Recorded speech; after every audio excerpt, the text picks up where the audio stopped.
మన ఫ్యామిలీ అందరికీ శుభోదయం, శుభ సోమవారం. ఈరోజు సోమవారం కదా.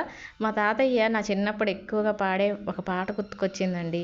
మీరెవరన్నా ఇనుంటే కామెంట్ చేయండి, లేదంటే ఇప్పటివరకు వినలేదని కామెంట్ చేయండి, సరేనా? సాంబ శివ నీదు మహిమ ఎవరికైనా తెలియతరమా, సాంబ శివ నీదు మహిమ ఎవరికైనా తెలియతరమా, ఎవరికైనా తెలియదాయేనే.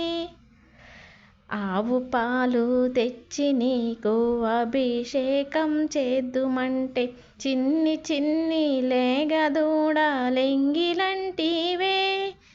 సాంబ శివ నీదు మహిమ ఎవరికైనా తెలియతరమా, తుమ్మ పూలు తెచ్చి నీకు తృప్తిగా పూజింతునంటే రివ్వు రివ్వున ఎగిరే తుమ్మిదలెంగిలంటివే. సాంబ శివ